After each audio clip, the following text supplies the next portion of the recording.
Bon, ici, j'ai fait un exercice simple qui reprend pas beaucoup de choses. Donc, on n'aura pas de frais divers, on n'aura pas d'escompte rabais, remise, ristourne, on n'aura pas ça.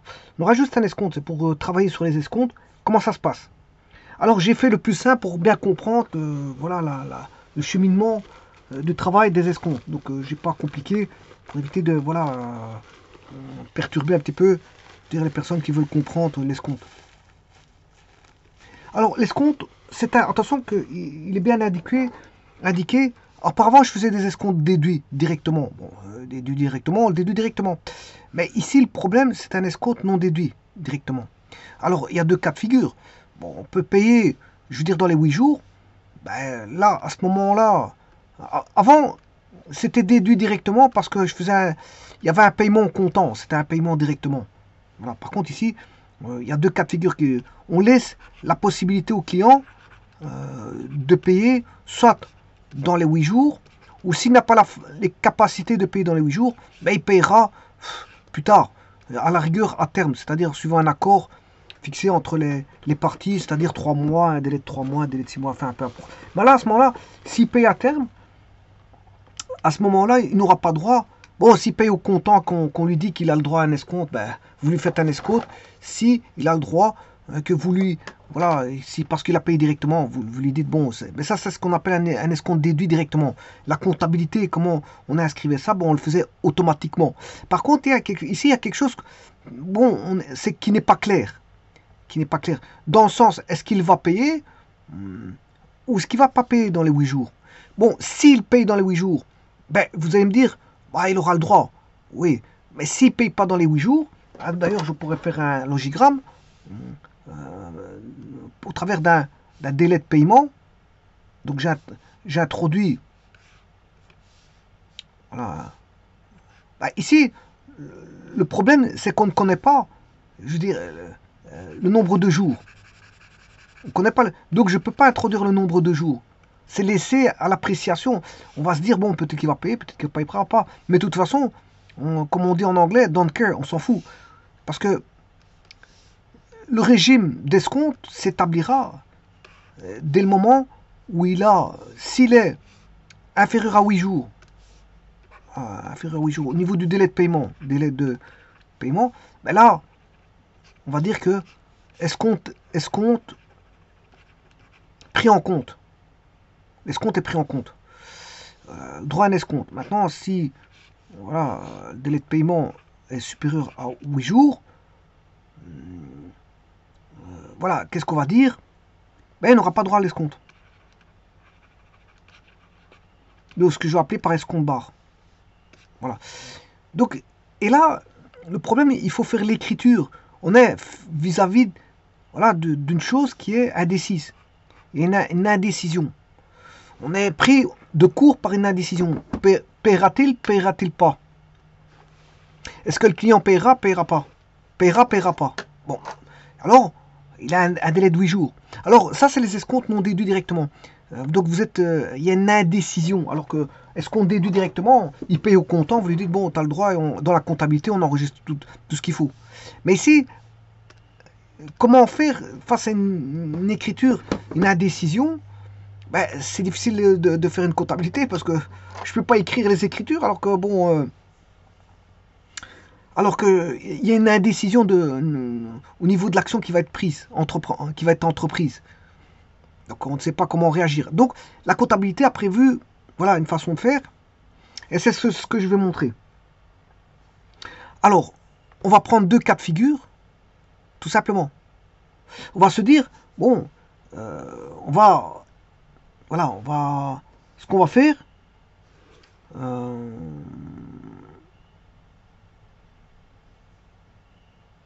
on va faire une écriture, on va enregistrer une écriture, une passation d'écriture, un passage d'écriture comptable. Bien sûr, on va faire tous les calculs. Hein. Les calculs, bon, ici j'ai pris un exemple, bien sûr. Marchandise 10 000. Bon, j'ai pas voulu voilà, mettre trop d'éléments pour éviter, pour bien comprendre comment ça va se passer l'escompte. Voilà, non déduit directement. Il y a deux cas de figure. Paiement dans les 8 jours, non paiement dans les 8 jours. Alors, comment va-t-on faire l'écriture comptable? Mais justement, avant toute chose, il faut faire la facture. Vous faites la facture, voilà, j'ai mis 10 000. Voilà. Donc ici, comme j'ai pas de rabais remise ristourne, j'ai directement le prix net. Le prix net, c'est le prix de la marchandise de départ. Là, il n'y a pas de frais de transport, ni de dédouanement, ni de frais administratifs, ni de frais fixes correspondant aux marchandises, ni d'emballage non repris. Donc, c'est le cas de figure le plus simple. J'ai 10 000. Voilà. Et donc, là, j'ai calculé l'escompte par rapport à 3%. Bon, j'ai mis un escompte de 3%. Bon, ce qui fait 3% de 10 000, c'est 300. Bon, j'ai pris une base de 10 000 pour bien faire comprendre les choses. Donc, ce qui veut dire que la base imposable, c'est 9 700.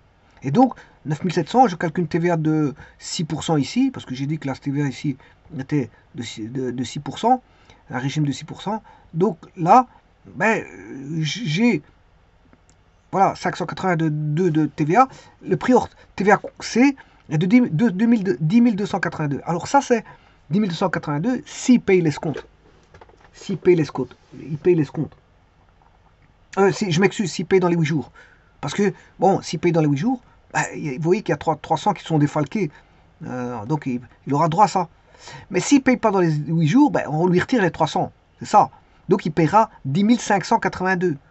10 582. Et non plus 10 282. Bon, on les laisse 8 jours. Tant qu'il paye dans les 8 jours, ça va. S'il ne paye pas dans les 8 jours, il paiera plus. Il paiera, voilà, le montant qu'il faut. Alors, comment on va faire ça? Alors, achat de marchandises, bon, c'est 10 000. Voilà.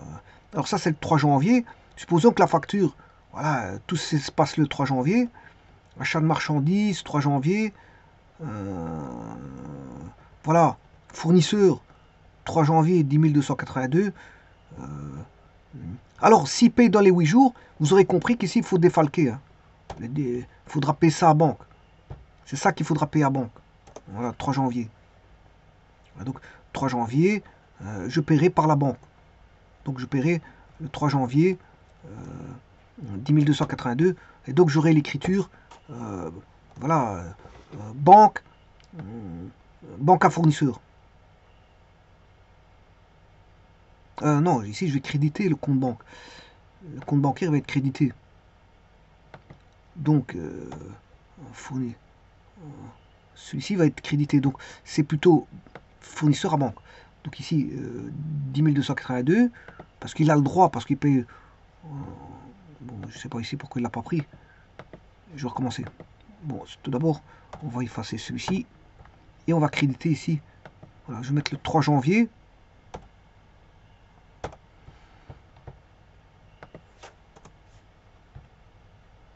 Alors, ça fait 10 282, donc c'est le montant qui est ici. Voilà. Ça, c'est... Je solde le compte fournisseur. Je solde le compte fournisseur. Mais avant toute chose, il avait fallu faire une écriture. Et l'écriture, c'est achat de marchandises. Bon, ça, l'écriture là, bon, on ne sait pas s'il va payer ou pas. C'est ça l'écriture que je vous disais. Bon, il faut laisser appréciation. Ben, on ne sait pas s'il va payer ou pas. Donc, dans un premier temps, on met tout. On met tout. Et puis, s'il paye dans les 8 jours, on fait une correction. S'il ne paye pas dans les 8 jours, ben, je veux dire, il paiera la totalité. Voilà. Alors, la correction, c'est par rapport à l'escompte. Voilà. Donc, c'est juste ça. Donc, achat de marchandises, ben, 10 000. Ça, c'est 10 000. Je l'ai mis ici, c'est le 3 janvier. Alors, je vous ai bien mis ici, 3 janvier ici. 3 janvier. Alors, là, il y aura une deuxième opération. Voilà. Deuxième opération qui datera, bon, en déant le 3, non, en déant 8 jours. Supposons qu'il paye ici le 5 janvier. Voilà. 3, ça fait 2 jours après. Il a payé 2 jours après. Voilà, c'est l'opération numéro 2. Là, à ce moment-là, on va défalquer. Voilà, les 10 582 qui étaient calculés, qu'on se disait, bon, on va tout mettre. Voilà, on va tout mettre. Mais s'il paye, ben, on va lui retirer 300. Et là, on lui retire bien 300 de produits financiers divers, qui est le compte 756. Et là, attention que c'est le 5 janvier. Le 5 janvier. Voilà, le 5 janvier. Donc, là, on va défalquer 300. Le paiement à la banque, bien sûr, ici, j'ai dit, c'est pas le 3 janvier, mais j'ai fait un paiement le 5 janvier. Voilà, 5 janvier. Voilà. Alors, cette écriture-là, c'est du 5 janvier. On solde compte fournisseur s'il paye dans les 8 jours. Égal 5 janvier. Voilà. Donc vous voyez, ici, on payera 10 282 s'il a payé en déant les 8 jours. C'est-à-dire ici, il a payé le 5 janvier. Alors, le 3 janvier, bien sûr, il y avait 10 000 d'achats. La TVA, on était sûr et certain sur la TVA 582 par rapport à un escompte calculé dessus. Hein. Ouais, voilà, c'est 10 582 sur base d'un escompte calculé ici. Voilà. On a appliqué une TVA sur l'escompte, je vous le dis tout de suite. Ensuite, donc, on a TVA récupérée 3 janvier 582. Il n'y a pas de rabais remise ristourne, donc il n'y a rien à traiter là-dessus. Là, le compte il est soldé le 5 janvier. Du fait du 5 janvier, il est soldé. Voilà. Le 5 janvier, ben, on a droit, parce qu'on a payé dans les 8 jours, donc le 5 janvier, c'est 2 jours après, le 3, donc le 300, et ici, on paye par banque, donc ce qu'on doit payer par banque, c'est 10 282. 10 280. Et on solde, ici, le solde fournisseur, il est soldé. Voilà, ça, c'est le cas numéro 1. Le cas numéro 1. Si vous aviez payé, je veux dire, dans les 8 jours, c'est-à-dire vous avez droit à l'escompte. Voilà. Maintenant, supposons que vous ne payez pas dans les 8 jours. Ben, à ce moment, toute l'écriture que j'ai faite, bon, sera partiellement mauvaise. Ne sera pas. Non, je m'excuse, elle n'est pas mauvaise. Il faudra l'enlever. Il faut complètement l'enlever. Il n'y a pas. Bon, mais il y en a une qui est toujours là. Il y en a une qui est toujours là, c'est celle du 3 janvier. Celle du 3 janvier, voilà, elle préfigurait là, parce qu'on ne savait pas ce qu'il allait se passer. Celui-ci, on ne sait pas ce qu'il allait se passer. Donc, d'ailleurs, je vais le mettre ici en une couleur, voilà, gris. Non, pas gris, on va mettre ça autre chose. Voilà, un gris, mais pas très fort, voilà, comme ceci. Ouais, enfin, peu importe, gris comme ça. Ce qui veut dire que là, on ne savait pas ce qu'il allait se produire. Donc, le 3 janvier, on fait nos écritures. Puis, on a une deuxième écriture le 5 janvier. Voilà, on peut faire le 5 janvier, les écritures du 5 janvier, parce qu'il a payé avant. Mais maintenant, s'il ne payait pas avant, à ce moment-là, celui-ci, vous devez le retirer. Hein. Vous devez retirer celui-ci. Et ça va être le cas numéro 3. Supposons qu'il paye après après 8 jours. Bah, je vais compter 8 jours après. Ça fait déjà 8 plus 3, ça fait 11. Allez, je veux dire qu'il paye le 15 janvier. Le 15 janvier, c'est l'opération. Moi, je dirais que c'est plutôt l'opération numéro 2. Hein. Mais pour la distinguer de la 2, je peux mettre 2 bis. 2 bis. Parce que ce n'est pas une troisième opération en soi. Hein. Voilà. C'est soit vous avez la 2 ou la 2 bis. Mais vous n'avez pas 1, 2, 3. Voilà, c'est pas 1, 2, 3, mais c'est 1, 2. Alors, soit vous avez la 2, ou soit vous avez la 2 bis. Vous n'avez pas les deux cas de figure. Vous n'avez pas les deux cas de figure. Donc, il faut choisir entre 2 primo.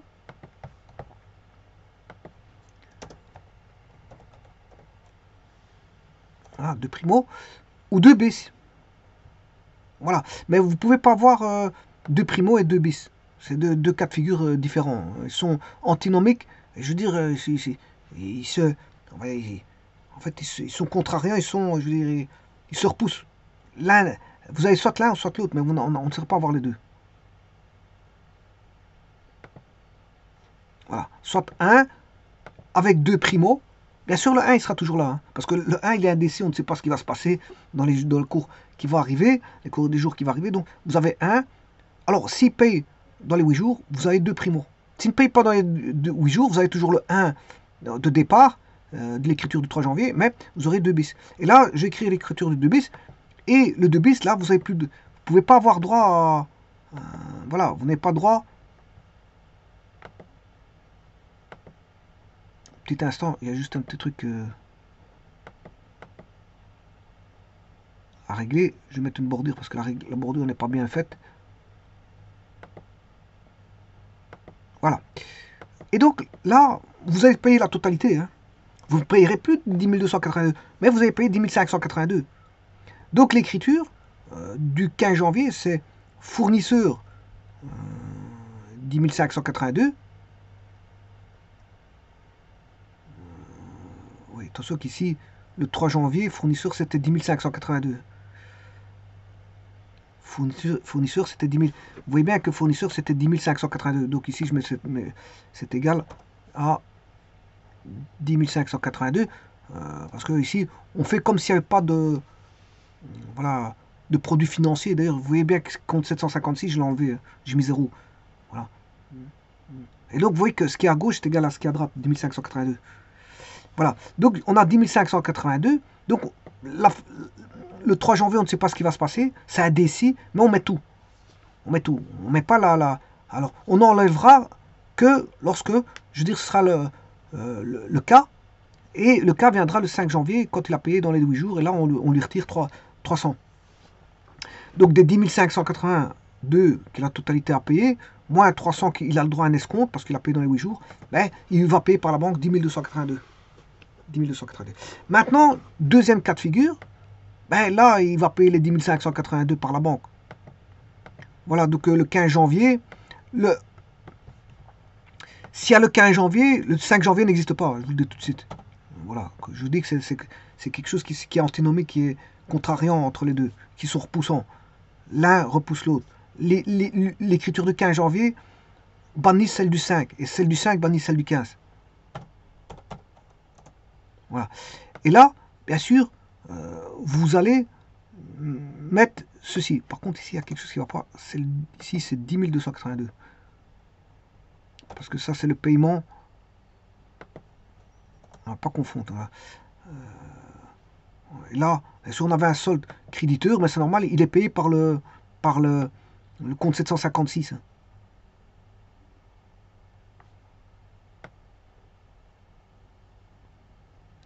Enfin, il sera payé. 300, il est créditeur. 10 582.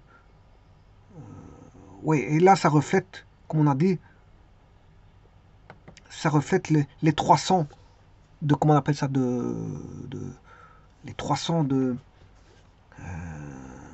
du produit financier divers qui est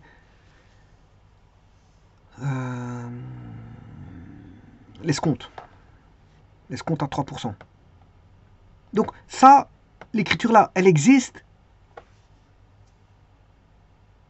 mais alors le 15 janvier n'existe pas. Et si le 15 janvier existe, le 5 janvier n'existe pas. Mettez-vous ça en tête. Et donc là, le 15 janvier, il a payé au-delà de 8 jours, ben, il doit solder ces 10 582. Il doit les solder. Alors que là, oh, là on voit bien qu'il y a 300 de différence parce qu'il se retrouve dans les produits financiers. Les produits financiers. Voilà, produits financiers. Bon, je vais regarder si le produit financier, je l'ai bien crédité, oui. Banque, je l'ai bien crédité le 5 janvier 2000. Et fournisseur, il a bien été 5 janvier, c'est 10 582. Donc c'est bien juste. Donc ici, je m'excuse. Il est solde nul. C'était bon ce que j'ai fait. Parce que là, on a... Ouais, tantôt c'était bon. Ici, c'est plutôt 10 582. Le 5 janvier. Le 3 janvier, il est 10 282. J'ai rien dit. C'était bien 10 282. Là, maintenant, ça rétablit l'équilibre. Parce que normalement, on doit avoir un solde débiteur. Il doit être solde débiteur parce que le 300 du produit financier qui est créditeur doit s'équilibrer avec le 300. Voilà, c'est pour ça que j'avais une petite erreur là, mais là c'est corrigé. Bon, je vais remettre le 10 282. Fournisseur.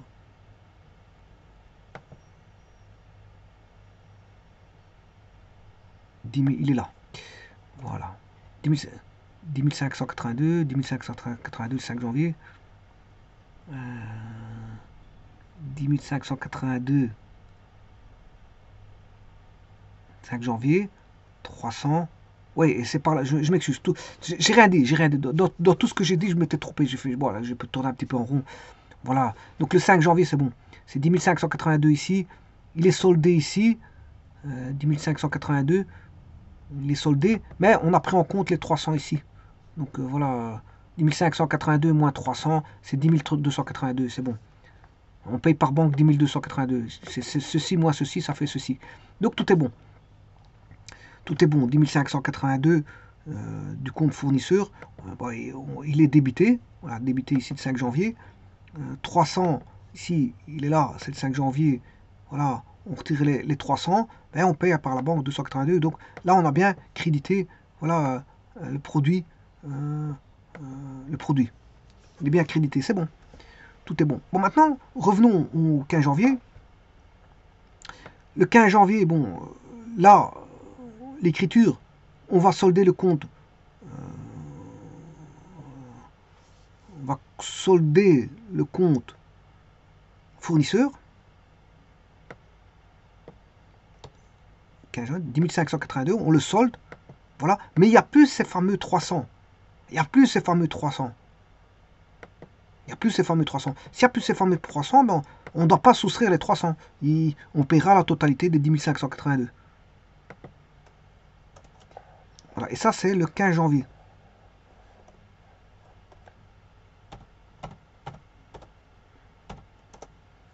Voilà. Et donc là, je vous rappelle que si vous avez le 5 janvier, avec 15 janvier, ben, soit vous prenez l'un ou l'autre. Soit il paye avant les 5 jours, c'est 5 janvier. Soit il paye au-delà de... Enfin, il paye avant les 8 jours, c'est le 5 janvier. Il paye au-delà de 8 jours, c'est le 15 janvier. C'est l'un ou l'autre, c'est pas les deux. Hein.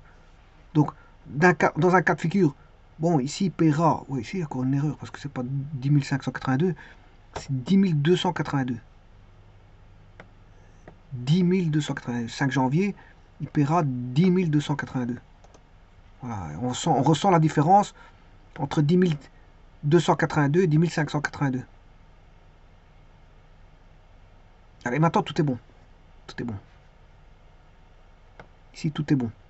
Donc, soit vous avez le 5 janvier, 10 282 à payer par banque, ou soit vous avez le 15 janvier, 10 582 à payer par banque. Voilà. Et la différence, ben, c'est les 300 qui est ici. Le 5 janvier, voilà, vous avez droit à la... Enfin, la société a droit à la... Comment on appelle ça, à l'escompte. Le 10, il n'a pas le droit à l'escompte. Voilà. Mais au tout départ, on ne sait pas ce qui va se passer. Donc on met la totalité, c'est 10 582. Alors on se dit peut-être qu'il payera dans les 8 jours ou pas. Et dans les deux cas de figure, ben, on solde ces 10 582. On les solde soit ici ou soit là. On les solde. C'est 10 582 de départ, on les solde. Mais fera apparaître, je veux dire, un 300 que si... Voilà. Donc ce qui va jouer beaucoup, c'est ce 300 là. Donc qui va faire avoir une incidence sur le compte bancaire. On paiera moins. Et si il n'a pas lieu, ce 300, ben voilà, on paiera la totalité des 10 582. Et donc là, vous voyez que produit financier, on ne le prend pas en compte. Voilà, dans le cas ici, c'est 10 582, on ne prend pas en compte produit financier.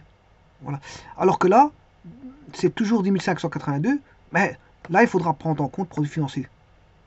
Et donc, ce qui va 10 582 moins 300, 10 282, on paiera par la banque 10 282.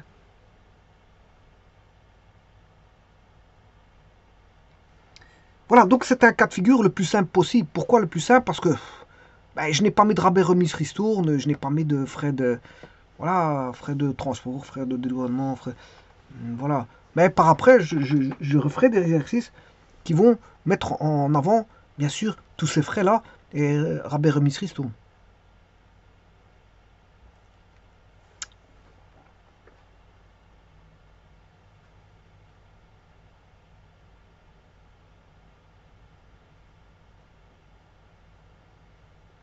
Je vous remercie.